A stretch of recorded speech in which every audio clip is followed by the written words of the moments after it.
Well, greetings and salutations, everybody. Welcome to the best damn movie-related show on planet Earth, right here at the John Campea Show. I'm, of course, your host, John Campea, and it is an honor and a privilege to have you guys joining me here today, and all the rest of us, a whole bunch of film fans getting together, talk about our favorite things in the world, movies and movie news, and all sorts of things like that. We got a number of things to talk about here today. Talking about the relationship between the Netflix Marvel shows and the movies. Again, some interesting kind of developments going on. We also got Ready Player One. It's #1 at the box office, but was that good enough? We got a few things to go over there.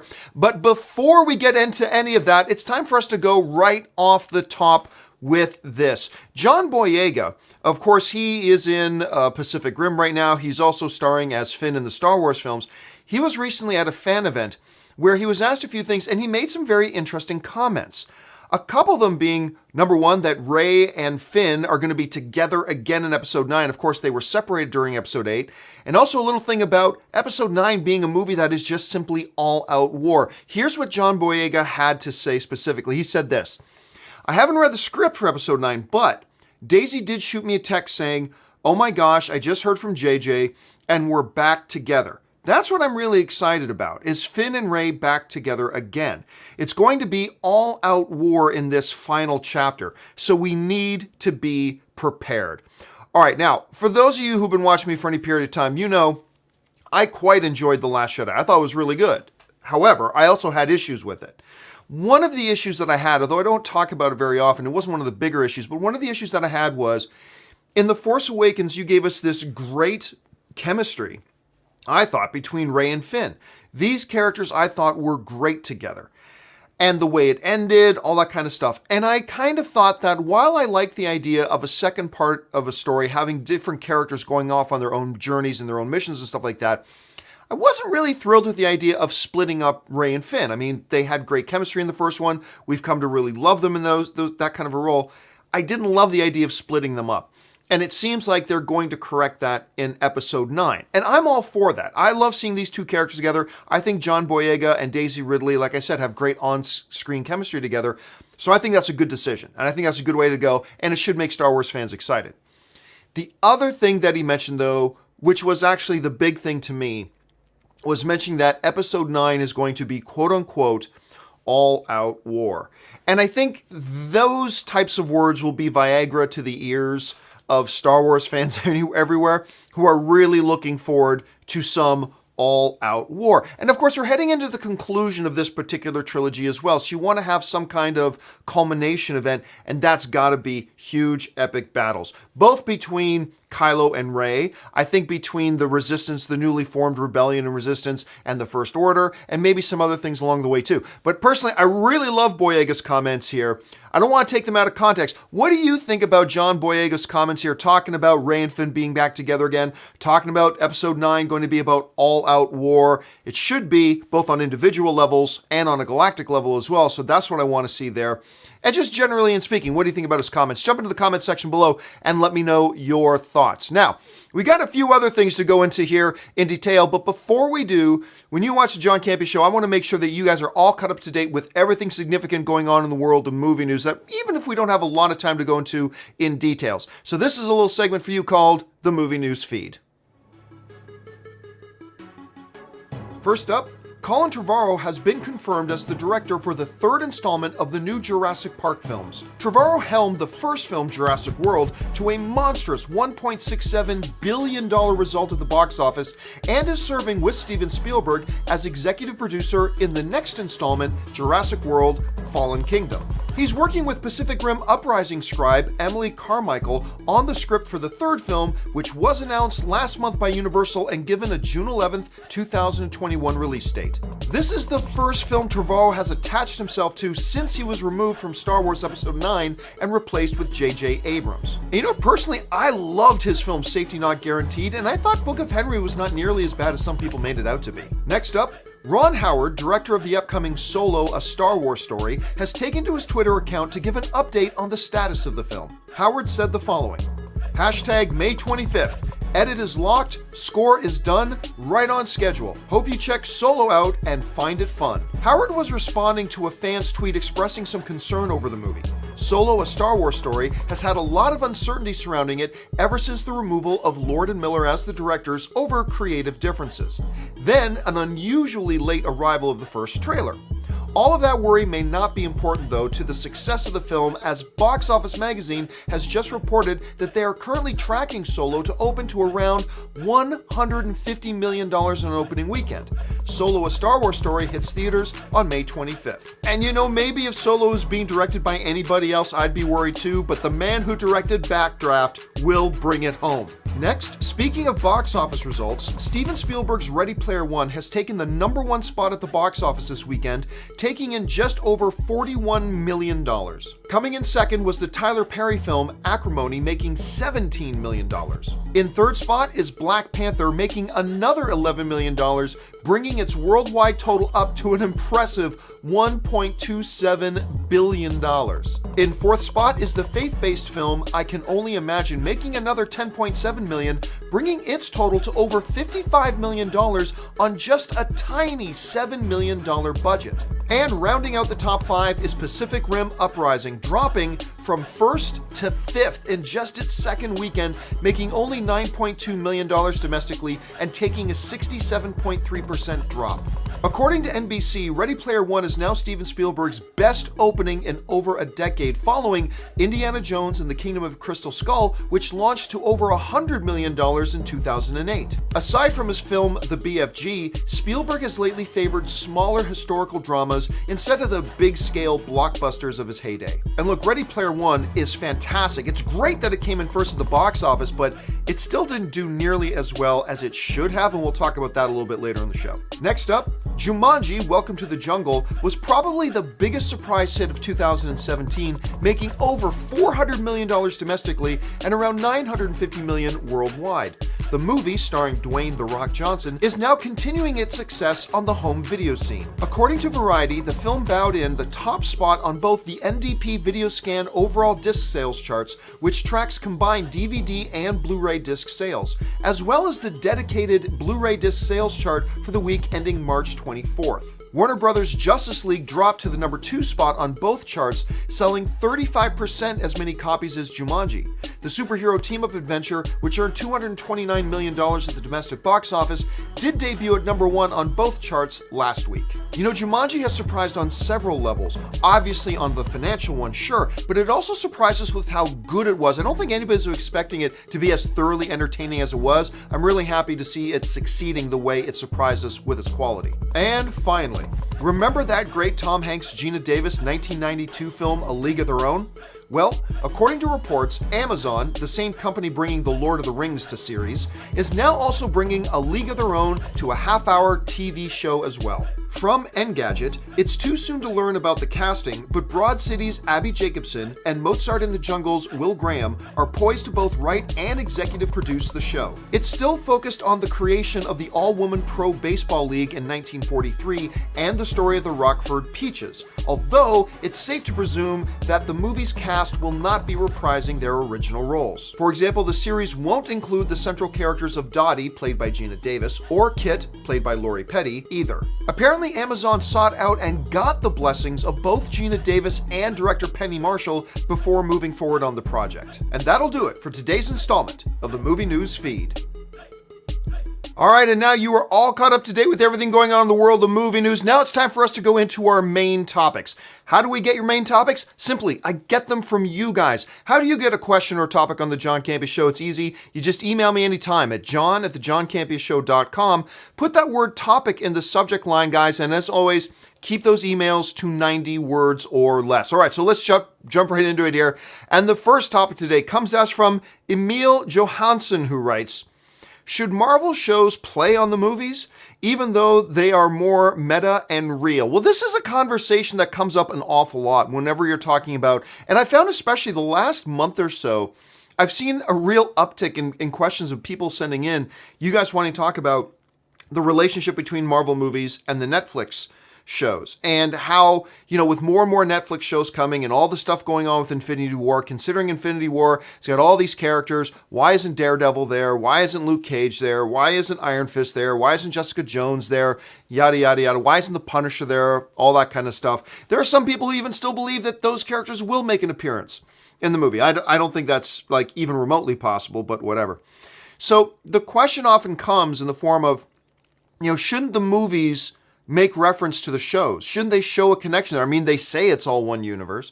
Shouldn't the movies reference the show? But this question seems to really kind of go the other way. Shouldn't the shows play more on the movies?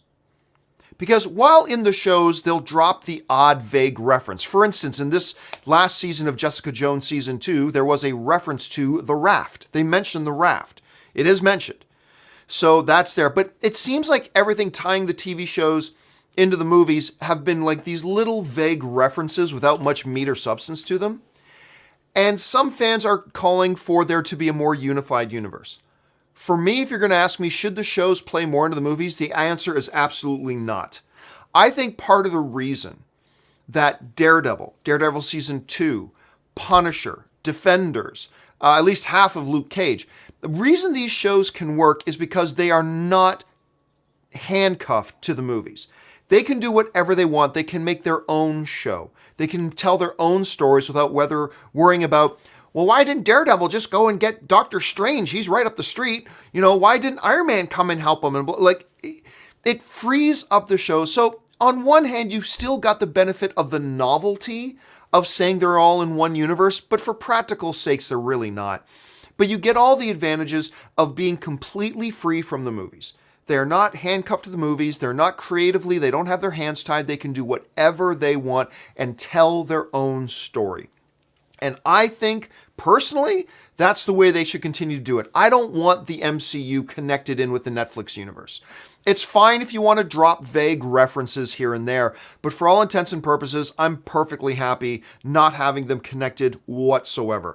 They haven't done it that way, and I hope they continue to not do it that way. Now, I'm sure some of you guys feel differently about that. You would love to see Daredevil pop up in Infinity War. That's great too. Jump down to the comment section, let me know what you're thinking and why you think that. I'd be curious to know your thoughts. All right, let's jump over now to the next topic. And the next topic today comes to us from Jay. And Jay writes, "Hey, John, hope you had a great Easter." I did, thank you very much. So we've had a lot of trailers for films coming out towards the end of the year, but still nothing for Mowgli. Are you concerned at all about this? Or is it saving it for Comic-Con, all the studio's best place to start marketing? All right, thanks a lot for the question, man. And for those of you who don't know, there is another Jungle Book movie coming out. And no, we're not talking about Jungle Book Part 2 by Jon Favreau. We're talking about a totally different incarnation of the Jungle Book story being directed by this man right here, Ulysses Claw, Snoke, Gollum. We got Andy Serkis here, and Andy Serkis is actually directing this film. And it's coming out later this year. So the question is, hey, we haven't seen any trailers for it yet. Should we be concerned? No. The movie is still 6 months away. There's absolutely, we've had this conversation about a couple of other movies as well. It's like, I really don't see a lot of benefit or upside. First of all, I never really see an upside to dropping a trailer 6 months in advance. I just don't see the benefit of it because any big positive pop and buzz you get has died off long before the movie comes. So I'm really not sure that there's any big benefit other than like a little announcement trailer or something if you want to. But I just don't really see the advantage of dropping significant trailers 6 months, 8 months, 9 months in advance before a movie comes out. There's just no marketing upside to it. But that's just the way I see that. So you've got a bunch of people wondering, well, how come we haven't seen a trailer for this thing yet? Well, besides the fact that the movie's still like 6 months away, you also have the fact that there's a lot of big films coming out right now. Besides the fact that Black Panther is just starting to finish up its run, we got Infinity War coming in like 4 weeks, which is crazy. Actually, I'm seeing Infinity War 3 weeks from today. So I'm super excited about that. But we've got all the hype and hoopla about that. We've still got Deadpool, we've got Solo. It's just, I don't really see what would be the point of releasing a trailer 6 months in advance in an ocean that's being completely swallowed up by, it's like a buzz black hole right now with Infinity War, Solo, Deadpool, stuff like that. I just don't see the upside to doing it. So no. Look, Mowgli might suck. It might be terrible. But I don't think there's any reason whatsoever for the fact that there's not a trailer yet to be of any concern. I mean, like, let's wait till it's like 3 months before the movie. If we get to 3 months before the movie comes out, then we can start going, hey, where's that trailer? Then we can start doing that. Anything more than 3 months away, I don't think there's any reason for concern. Not yet. Now, the trailer may come out in a couple of months. It might be terrible. They might even drop a trailer for Mowgli next week. Who knows? We don't. All I'm saying is the fact that we haven't seen one right now, 6 months before the movie's supposed to come out, to me is really no cause for concern at all. So anyway, that's just my thoughts. But let me know, guys, what do you think about this Mowgli movie? Are you looking forward to it? It's got an impressive voice cast. Jump into the comment section. Let me know what you're thinking about this. All right, let's move on to the final emailed in topic today. And the final emailed in topic today comes to us from Viper91, who writes, with Ready Player One out and only doing about $40 million at the domestic box office as of Sunday's projections, it sucks to see these numbers. I loved the movie. Do you think it'll have an Avatar-like run where it doesn't drop much at all? In fact, maybe have a better second weekend turnout with such positive reviews and word of mouth? It is a movie all should see in theaters. Well, listen, I'm completely in agreement with you. I completely love Ready Player One. I think you guys saw my review for it. I thought it was absolutely fantastic. I think it's just incredible. And it came in number one at the box office. It came in at number one at the box office by a mile. It made an estimated $41 million on its opening weekend. So, and I think the second place film was that new Tyler Perry film that had only made $17 million. So fine, number one by a mile. However, it is kind of an expensive film. It is an expensive movie. And making $41 million domestically on opening weekend, while that's better than, say, Tomb Raider did, while it's better than Pacific Rim did, it's not the kind of box office result you want to see. And this is a movie that deserved an $80, $90 million opening weekend. This movie is fantastic and deserves a much better opening weekend. So why did it only come in at like $41 million? I think there are a couple of reasons. Number one, first and foremost, and we've been talking about this for a few weeks now, the marketing campaign for Ready Player One was not good. The final trailer they put out was pretty damn good, but at that point, it might have been a little bit too little, a little bit too late. The trailers were okay, but I don't think they did enough to bring somebody on board, at least not a lot of people on board. Because you even have people like me, who I'm a diehard Steven Spielberg fan. You know me, I'm like, Steven Spielberg is the greatest filmmaker of all time. But even I didn't go into Ready Player One with huge expectations. And I'm like a Steven Spielberg is God kind of guy. And even my expectations weren't all that high for it.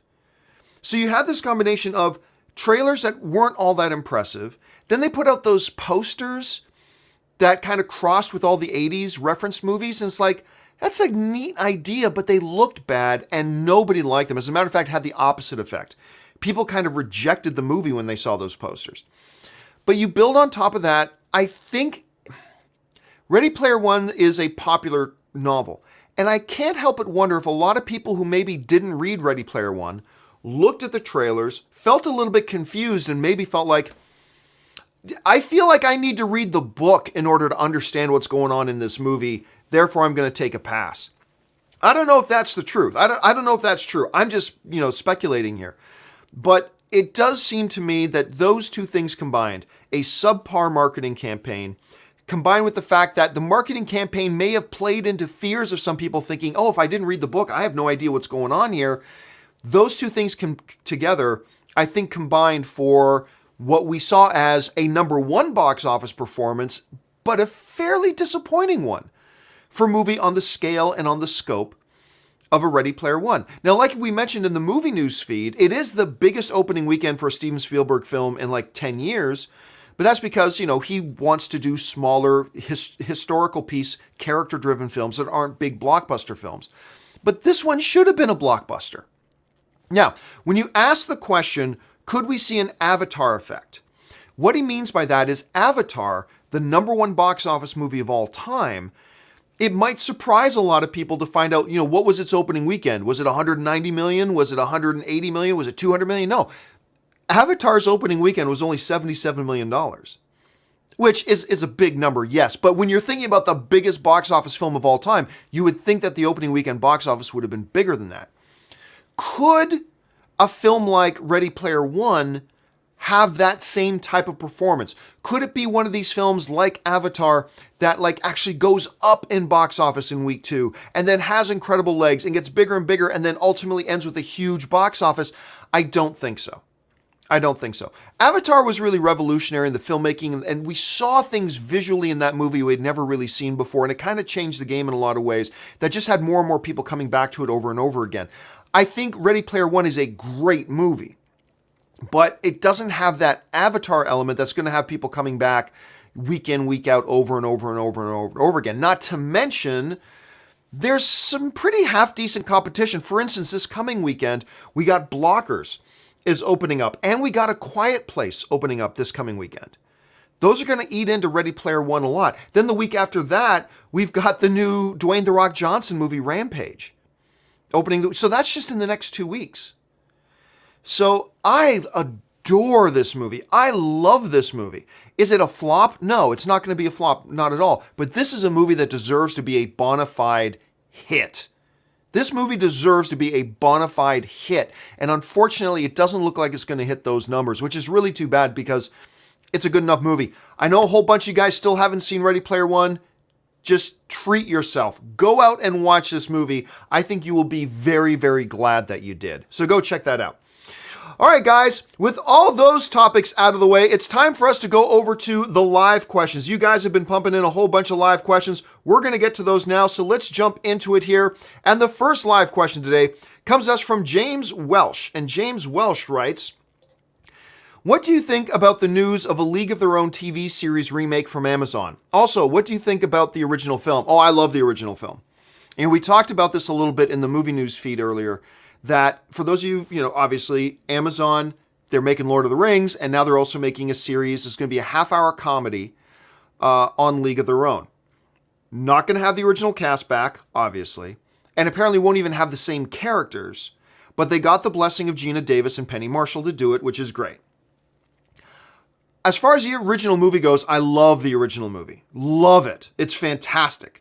Like even like Madonna and Rosie O'Donnell are great in it. I mean, everybody's great in it. Tom Hanks is great in it. Gina Davis is wonderful in it. I mean, it's a great cast top to bottom, and the film is just fantastic. And I love the ending of the film too. I thought the ending of the film was great. The idea of turning it into a television series, yeah, I'm on board. Because when you really just think about it, as a premise, there is like seasons of material there you can do. So I'm all for it. I think it's a good idea. Let's see if Amazon can pull it off, but I like the idea. I think it was Amazon is the studio behind Marvelous Miss Maisel, and that show is like one of my favorite new shows the past 2 or 3 years. And Amazon did a spectacular job with that. They obviously has a studio doing great things with movies. I love what the film they put out, The Big Sick, with Kumail Nanjiani. That was fantastic. I think this could be a winner. So I do like the idea. I think it's pretty good. All right, next up, Derek Large writes, yesterday my girlfriend introduced me to my first Hitchcock film, Rear Window. That's a nice one to get introduced to. Boy, was Hitchcock a master of surprise or what? Dude, you've just scratched the surface. I mean, I really envy you that was the first Hitchcock film you've seen, because you get to watch a whole bunch of these great classic Hitchcock films that you've never seen before and experienced them for the first time. Believe me when I tell you, Rear Window's a great one. It's great. But if you're talking about Hitchcock being a master surprise and all that kind of stuff, you haven't scratched the surface yet. So good on you. Good on you for having a woman in your life who introduced you to Hitchcock. Bravo. Keep that girl around, definitely. But yeah, enjoy. Get into the rest of his filmography. You're going to have a good time. Thanks for sharing that, man. All right, next one comes to us from Alex Helmer, who writes, Ready Player One was amazing. Love the characters, graphics, and story. Me too, Alexander. I love the film. Absolutely. I ate it up. Loved it. Alex also follows up with, I also love TJ Miller's character. He was hilarious. Yeah, TJ Miller voices this character called IROC in it, and you never physically see TJ Miller in the film. He just does the voice of this character, but it's a very funny character and also integral to the story, not just like some funny side Jar Jar character. It's a funny character, but also integral to the story. I think you're going to like it when you see it. Shannon Terry writes, is John Cena too old to start his movie career? Oh, not at all. I mean, why? I mean, it's not like, is he too old to start playing Richie Rich? Yes. Is he too old to start playing Little Orphan Annie? Yes. But to start a movie career? No. Why? I mean, Brian Dennehy's doing movies in his 80s. I mean, so what's the problem? He just needs to play roles that are whatever appropriate to whatever age he's at, and he can be doing movies till he's 90. He can have another 40-year movie career. So no, it is not too late for him to be starting a movie career. No such thing as that as far as... Now, you could, like I said, you can make an argument that maybe it's too late to start playing a particular character, but just in general, being in movies, nah. And look, he's got this movie Blockers coming out. I'm going to go see Blockers tonight, as a matter of fact. So watch for my review. I think the review embargo is lifted, so I'll put up my review tomorrow. But the reviews coming out of South by Southwest have been great.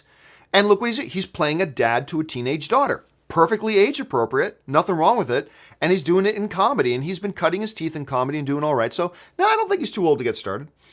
Next one comes to us from Chris Scorpio, who writes, for acting comps from the past, I really think Tom Hanks is a modern-day James Stewart, and Andy Serkis is in many ways a modern-day Tim Curry. Well, I mean... as far as having a really unique look, I can see that. I don't think that Serkis has been in enough stuff to really make those types of comparisons yet. Tom Hanks is a modern day James Stewart. You're not the first guy to mention that. That has been a comparison a lot of people have made for a long time. And it's a good comparison. Really, he is the modern day James Stewart. In an era now where there aren't any movie stars anymore, Tom Hanks is one of the last few. I make an argument there's like 5 or 6 true, legit movie stars left. I think Tom Hanks is one of those guys. All right, Dylan Robbins writes, Fox got TV rights years ago from Disney. Is it possible Fantastic Four got traded back then and we can still see a Fantastic Four tease in Infinity War? No, it's not possible. Well, look, let me just put it this way. Anything is possible. Anything is possible. So never rule anything out as 100%. However, it needs to be stressed that there is absolutely nothing to base any belief on that we're going to see Fantastic Four teased in Infinity War. There has been nothing factual to give any basis or credence to any rumor, thought, or wish that you're going to see Fantastic Four teased. As a matter of fact, Kevin Feige has come out on record and said specifically he has not even begun thinking about Fantastic Four or X-Men or any of that sort of stuff. They're not allowed to touch that stuff until the 20th Century Fox and Disney deal is completed. And until that's done, Kevin Feige says, I'm not even thinking about it. Fox isn't thinking about it either. They're moving ahead business as usual. Fox is moving ahead doing their movies. They're doing their X-Men films. They're doing their Daredevil. They're doing their Deadpool. And they're just going ahead business as usual until the government says their deal can go through. Then that changes everything. But until that happens, there is absolutely nothing. Again, I'm not going to say it's impossible. Nothing is impossible in the movie business. But the reality is there is absolutely zero cause, zero optimism, zero evidence to base any sort of faith in an idea that we're going to see X-Men or Fantastic Four, any of that nonsense. And why would we want them mentioned? I mean, isn't this movie already kind of convoluted enough? Don't we already have 75 characters in it? Don't we already have 83 different storylines going on it? And it's only 2.5 hours long. Why would anybody even want X-Men or Fantastic Four or Galactus or whoever? I don't understand why anybody would even want that in this movie at this point. I already think the one concern I have about Infinity War is that it's going to feel convoluted. I don't know that it's going to. Hopefully it won't. I'm just saying that's my only fear. I have no other fears about this movie other than maybe it feeling pretty convoluted because of how many characters, how many storylines, all this kind of stuff you got going on. I don't know why anybody is hoping there's even more. Like people asking for Adam Warlock and people want to see this and that. It's like, why would you even want that at this point? In this particular movie, I could see why you'd want it in general moving forward, but in this particular movie, I just feel like this movie's ready to burst. There's already too much stuff in it. But so no, I don't see there being any cause to having any optimism that you're going to see Fantastic Four referenced. Let's see. Thunder Knight 19 writes, have you seen Ryan Gosling's directorial debut, Lost River? And if so, what are your thoughts? Haven't seen it yet, as a matter of fact. So no, I can't give any input on that. Eric DeRiggi writes, What do you tell the barber when you get your haircut? I like your style. Help me out. Haven't found a good barber since I moved to Florida. Well, listen, I have always traditionally had terrible hair. I still have terrible hair. The only time I had great hair was back like late high school when I was playing in bands and early college and my hair was down to here. And that's the only time I had half decent hair. Ever since my hair sucks. I just do the most boring thing when I go to the barbers. I say clippers, 6 on top, 3 on the sides and the back, and blend it in a bit. That's all I do. Clippers, clipper number 6 on top, clipper number 3 on the sides and the back, and blend it in a little bit. That's as boring as it gets. It's kind of a reflection of my life. Let's see. Next one. Eric follows up with, serious question now. You think the sports movie genre is dead? Movies like Major League and Babe, Necessary Roughness, and The Program and others no longer come out. Is it a reflection of the times? No, I think we've had a number of sports films. Hold on a second here. We've had a number of sports films over the years. I mean, look, we just had Battle of the Sexes. Was out with Emma Stone and Steve Carell. That movie's great. That movie is great. It should have gotten more Oscar attention than it did, to be honest with you. That movie is fantastic. We had Goon 2 come out. We had I, Tonya, which was an Academy Award. This is all just 2017. We had I, Tonya, an Olympic thing. We got Borg McEnroe, by the way, coming out in 2 weeks. That movie's fantastic. So that's there too. I mean, if you want to consider like Cars 3, if you want to consider Cars 3 a sports movie, although that was kind of terrible, and I don't consider that a sports movie. But then you had like, in 2016 alone, you had The Phenom, you had Race, you had Eddie the Eagle, you had Bleed for This, you had Hands of Stone.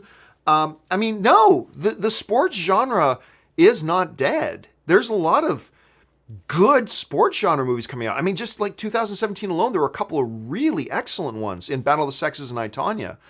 So no, the sports genre is certainly not dead, at least by any of my definition at any rate. Eric follows up, says, let's go Rangers, Potvin sucks. All right, so somebody's clearly a New York guy. Ben Rayner writes, thoughts on Matchstick Men with Cage and Rockwell. I love it, and I really love the twist at the end. Oh yeah, I really like that movie. It was the first film for me that I really went, wow, this Rockwell guy can really act. And Nicolas Cage was prime Nicolas Cage in that movie. Like, a lot of people, they think of Nicolas Cage now and they just think of a kind of a joke. A lot of people forget he's world class. Like, when he's on, he's world class. And Matchstick Men is definitely one of those films that reminds you of that. Let's see. Anthony C. writes, what are your thoughts on old shows such as Roseanne, Will and Grace, etc. being revived? Do you support it, or do you think it shows a lack of new ideas? No, it does not show a lack of new ideas at all. It doesn't show a lack of new ideas at all. First of all, remember, back in the day when Roseanne, a show like Roseanne or Will and Grace is out, there was like, what, 15 networks? Now you've got like 300 networks. We got Amazon, Netflix, Hulu, ABC, NBC, CBS, Fox, CW, Freeform, blah, blah, blah, Showcase, Stars, blah. All these shows cranking out thousands of new shows. Just tons of them. The notion, and I know you're not saying this, Anthony, you're only asking the question. It's a fair question to ask. My answer to it would be the notion that it shows a lack of new ideas is unfucking believably ridiculous. When you look at how there is more new programming and original shows being put out today, an almost unsustainable amount, to be honest with you.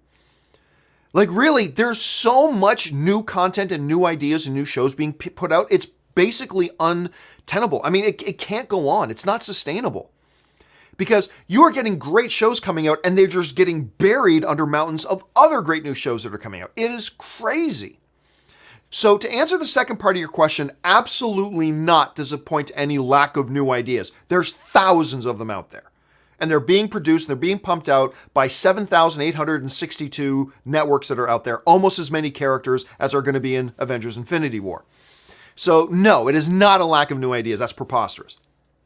However, why do we think these things are happening? I think it's simple. The audience wants them. You know, there was a big amount of people that watched Roseanne. And a lot of them miss it. And to think, I would love to go back and watch that again. That's what the audience wants. So you return to it. It's like a sequel to a movie. They come back again. I have no problem. Look, I never watched Roseanne. So a Roseanne reunion means nothing to me. I never watched Will and Grace. So Will and Grace reunion means nothing to me. But clearly lots of people did watch those shows and love seeing them come back. I mean, let's not pretend like this is new. They did it with Knight Rider. Remember they tried bringing Knight Rider back and had David Hasselhoff as the new lead guy's dad and stuff like that. Like it's not like they haven't done this before. They have done it before. We'll do it again. And I have no problem with it. If you can make it well and there's an audience for it that would like to see it, like for fuck's sakes, I want to see Sons of Anarchy again. Bring that show back. I want to visit those characters. I want to hang out at the table with the crew again. I want to be there. So give me that one. So I have no problems with it. And it absolutely in no way, shape, or form suggests any kind of a lack of new ideas in Hollywood because it's just so much. Dakota Barber writes, love Ready Player One. Such a fun movie. Seeing it again for sure. Yeah, man. I mean, if I wasn't going to see Blockers tonight, I would be going to see that tonight. I'm probably going to grab my buddy because Anne's got plans with some friends of hers from work tomorrow night. So I'm probably going to grab my buddy, go see Ready Player One again tomorrow night. I mean, I love it. More of you guys need to go out and see this movie. It's fantastic. Kim Young-hoon writes, when I search John C. to find your show, John Cena always pops up first. Yeah, screw that guy. Who is John Cena? He doesn't seem to have a YouTube channel. But shows up first. Yeah, I mean, look, there is only one true John C. Yeah, there's that other guy, John Cena, but I'm the real John C. And if Cena, if you've got a problem with that, you and I can have words. They'd probably be pretty short words, but words nonetheless. No, yeah, I can completely understand. Go figure that John Cena would come up before me. Thank you for putting me in my place, Kim. I really appreciate that. All right, let's go on to It's Mo. Best streaming service besides Hulu, Netflix, Amazon, Google Play. Google Play to me is the best streaming service. I mean, if you're saying other than these ones, another good one is, why am I forgetting the name of it? I was just watching it. I've got this one that's like a streaming service that gives you a bunch of these digital channels. Oh, I feel so bad because I use it and I watch it because they've got like a poker channel on it and I watch that channel on it and I'm totally forgetting the name of it right now. YouTube TV, I guess you consider that a streaming service. It's fantastic. There's a lot of really good ones. I mean, like there's the proliferation of these streaming services is just growing exponentially and that's not going to slow down. And there are some really great ones out there. Those are just a couple that I mentioned. Randall Cartwright writes, The Greatest Showman is still showing at our Alamo Theater. It was released 4 months ago. Is it rare for a movie to last this long in theaters? Yeah, it's rare. It's not unheard of. It's not like 1 in a million, but it is rare. It doesn't happen all that often. Jumanji was another one that was still playing in theaters like right up until its Blu-ray release. And even then still played in a couple of theaters after that. So Jumanji is another example of that. Let's see. Gonna go up a bit.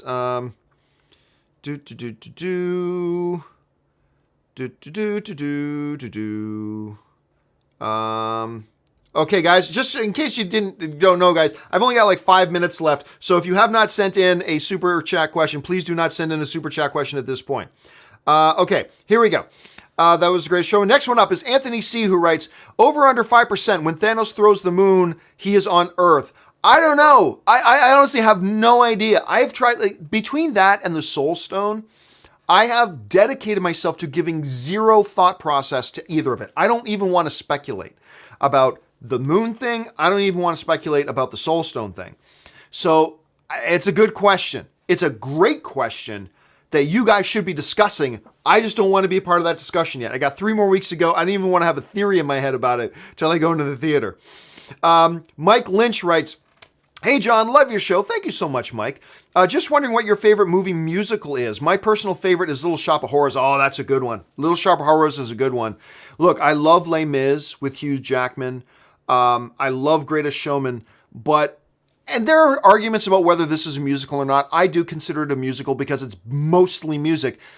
It's Moulin Rouge with Ewan McGregor, Nicole Kidman. The movie is it's sensory overload. Visually, the colors, the music, the motion of it. And you will legit cry at the end. I mean, it's beautifully told story, fantastic music, great visuals. The cinematography is astounding. Yeah, that for me, easily my favorite musical is is Moulin Rouge. I love that film. I can't watch it enough. It's one of those great movies that is not in my top 10, but it is in my top 20 of all time, my favorites.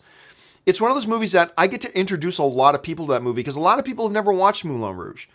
But if you're a fan of Ewan McGregor, man, check that movie out. It's great. And the dude's got pipes. I mean, the dude can sing, like legit sing. All right, last question of the day. Well, I'll just rip through a couple other ones here really quick.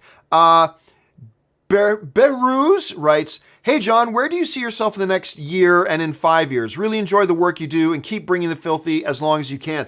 I don't know, man. I mean, for the next year, I want to be right here doing what I'm doing. I haven't been this happy in years, to be honest with you. Like, I have not been this happy in years, and Anne will attest to that. The idea of just working for myself again, doing my own thing is great. I hopefully in a year, I'll be in a position where I can bring one or two more people on board to help with different things. Like maybe not an on-camera personality, but Jonathan, fact checker Jonathan works part-time for me. Ray now works part-time for me. I can't afford to have them working full-time for me. I'm not at that point yet, but that and just basically doing this 5 years from now, who knows? I really don't know.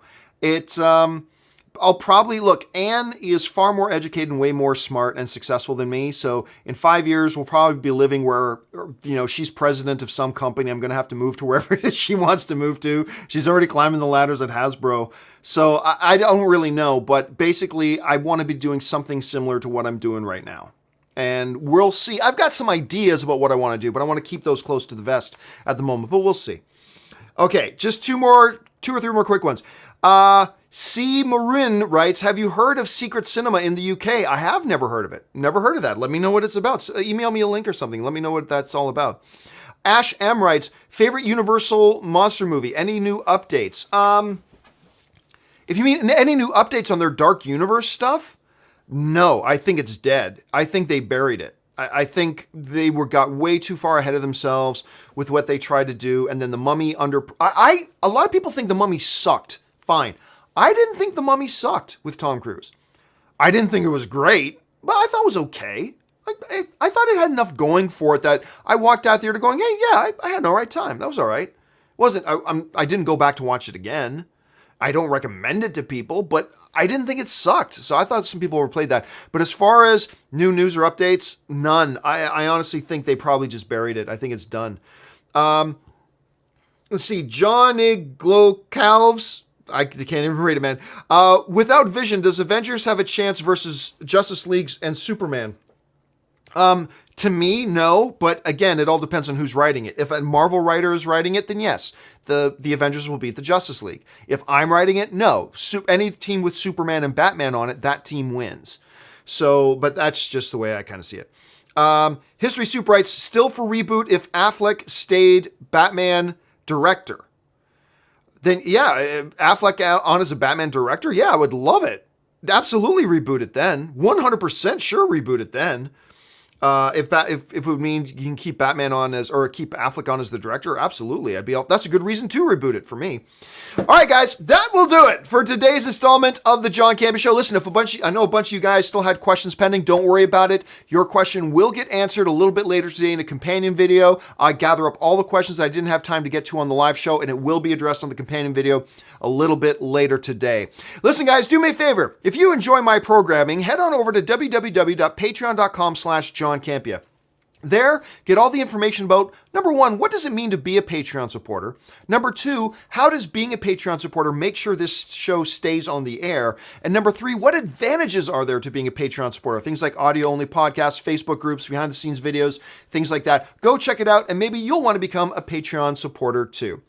All right, guys, that will do it for me for today's installment of the show. Thanks so much for joining me. My name's John Campea, and until the next video, bye-bye.